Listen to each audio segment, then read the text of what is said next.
A new journey begins, and you will travel where no one else can. Venice, 1271. At this time, Venice was not just a beautiful city, but one of the world's wealthiest maritime republics and trading hubs. Look at that determined 17-year-old boy on the pier. That is Marco Polo. He is just about to board a ship with his father and uncle. They aren't setting off purely out of a desire for adventure. By this time, the Eastern Mediterranean was ruled by the Mongols, who secured the safety of the roads, thus opening up opportunities for trade. This journey will last 24 years, and they will cover more than 24,000 kilometers.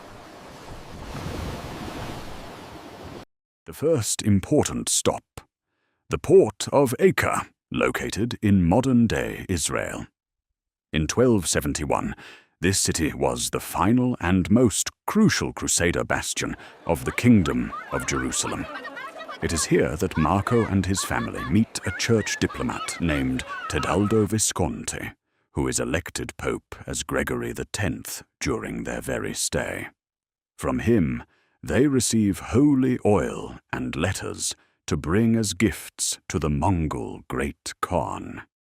This is the port of Hormuz, where the narrow alleys are cooled by wind catchers, acting as ancient air conditioners. Marco originally wanted to set sail for India from here. The local ships were not built with iron nails, but instead, their planks were sewn together with coconut fiber cords, because iron would have rusted quickly. Through European eyes, Marco is terrified of these ships, so he decides instead to cross Asia by land. Now we are on the Silk Road, which is actually not a single road, but a vast, intricate network of trade routes. A single camel could carry up to 200 kilograms of spices, glass, or silk. On average, caravans covered 30 to 40 kilometers a day and rested at roadside inns known as caravanserais. Now we are in the Pamir Mountains in Central Asia, which the locals call the roof of the world. You are at an altitude of over 4,000 meters. Did you know that due to the thin air and low atmospheric pressure, water boils at around 85 degrees Celsius? Marco even noted that because of this, the fire gives off hardly any heat, and meat is much more difficult to cook. This is the Gobi Desert, one of the most extreme places in the world. In summer, the heat exceeds plus 40 degrees Celsius, while in winter, the temperature can drop to minus 40 degrees Celsius. It is here that you can hear the singing sand. According to ancient legends, evil spirits whisper the names of travelers here to lure them away from the caravan. In reality, science now knows that the friction of sand grains moved by the wind creates an interesting humming sound. You have arrived in Chengdu, or Xanadu, the fabulous summer capital of Kublai Khan. Kublai is the grandson of the feared Genghis Khan, and the ruler of the largest contiguous land empire in history. Just look at this marble palace.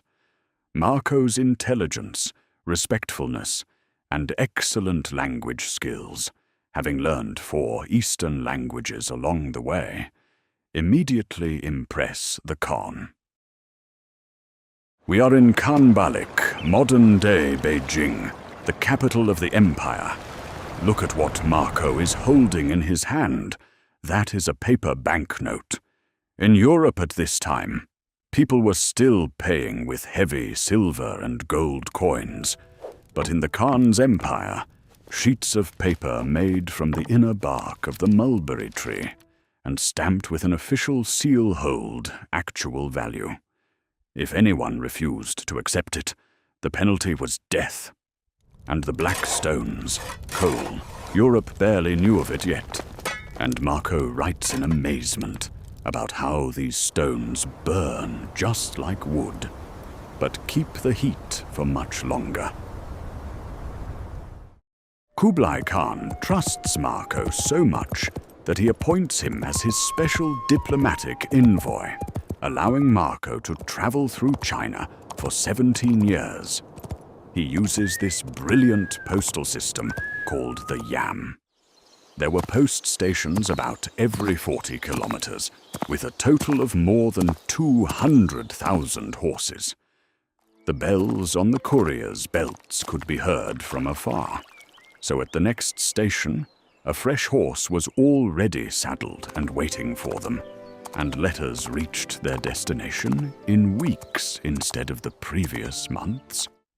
This is how Marco travels all the way to mysterious Burma and Tibet.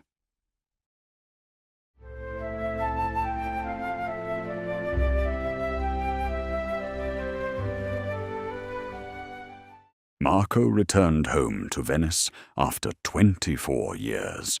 His relatives had believed them to be dead.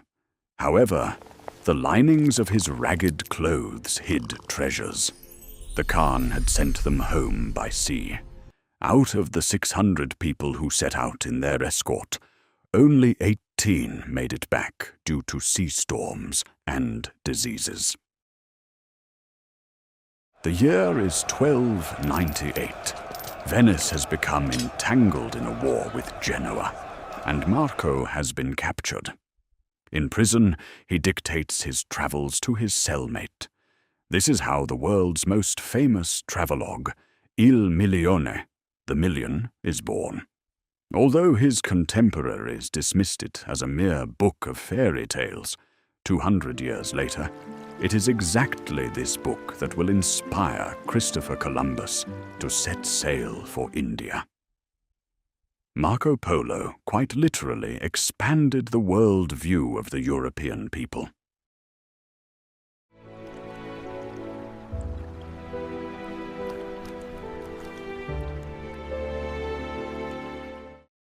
This has been a long journey. It's time to leave Venice, my friend, and return home.